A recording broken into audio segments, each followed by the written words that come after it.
السلام علیکم، کیسے ہیں آپ سب؟ میرا نام ہے سحر علی۔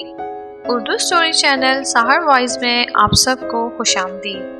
ہماری ویڈیوز آپ کو اچھی لگے تو ویڈیوز کو لائک کر کے چینل کو سبسکرائب کر دیں اور نئی آنے والی ویڈیوز کے اپڈیٹ کے لیے بیل آئیکن کو بھی پریس کر دیں۔ مذاق ایک بہت ہی چھوٹا سا لفظ ہے جو ہم اکثر و بیشتر کرتے رہتے ہیں اور آخر میں کہہ دیتے ہیں کہ مذاق کر رہے تھے، I was just kidding، اور اس بات سے بے خبر ہوتے ہیں کہ یہ مذاق کسی کو ہرٹ بھی کر سکتا ہے اور ہارٹ اٹیک بھی۔ جی میرے پیارے لسنرز، کیا آپ نے کبھی کسی سے ایسا مذاق کیا ہے جو آپ یا وہ شخص کبھی بھول نہ سکا ہو؟ ایسا ہی ایک بھیانک مذاق دو دوست راحیل اور عابد اپنے پیارے دوست جبران سے کرتے ہیں جو وہ اس کو کبھی بھول نہ سکا۔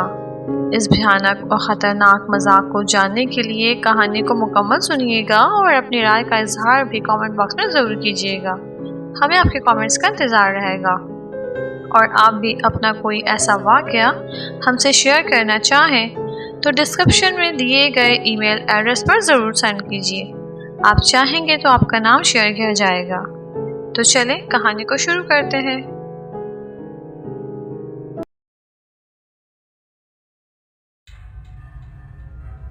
راحیل اور عابد دونوں آپس میں باتیں کر رہے تھے۔ عابد نے راحیل سے پوچھا، یار ہم جو کچھ کر رہے ہیں وہ سب کچھ ٹھیک ہوگا نا؟ تم ایک بار پھر سوچ لو۔ جبکہ راحیل بہت ہی بے فکر تھا، اس کو لگتا تھا کہ وہ بس تھوڑی سی تفریح کرے گا، جبکہ عابد نے سن رکھا تھا کہ وہ مکان آسیب زدہ ہے اور کچھ لوگوں نے وہاں پر چلتے پھرتے وجود دیکھے ہیں جو لوگوں کو آوازیں دے کر اپنی طرف بلاتے ہیں۔ جبکہ عابد نے کہا کہ یہ سب لوگوں کی من گھڑت کہانیاں ہیں اور کچھ نہیں، تم سب کچھ چھوڑو، چلو ہم منصوبے کی پلاننگ کرتے ہیں۔ پھر وہ دونوں اس منصوبے کی تفصیلات طے کرنے لگے۔ عابد اور راحیل اور جبران تینوں گہرے دوست تھے جو ایک قصبے میں رہتے تھے۔ ان تینوں کی دوستی اسکول کے زمانے سے تھی اور اب بڑے ہونے کے باوجود ان کی دوستی قائم تھی۔ ان تینوں میں جبران تھوڑا بزدل تھا۔ عابد اور راحیل اکثر اس کا مذاق اڑاتے تھے۔ ان کے قصبے سے تھوڑے فاصلے پر ایک بہت بڑا مکان تھا جو عرصے دراز سے خالی تھا۔ اس مکان میں ایک امیر آدمی اپنی فیملی کے ساتھ رہتا تھا۔ پھر اچانک وہ امیر آدمی اپنی فیملی کے ساتھ مکان چھوڑ گیا۔ اس کے بعد کچھ عرصے تک مکان ویران رہا۔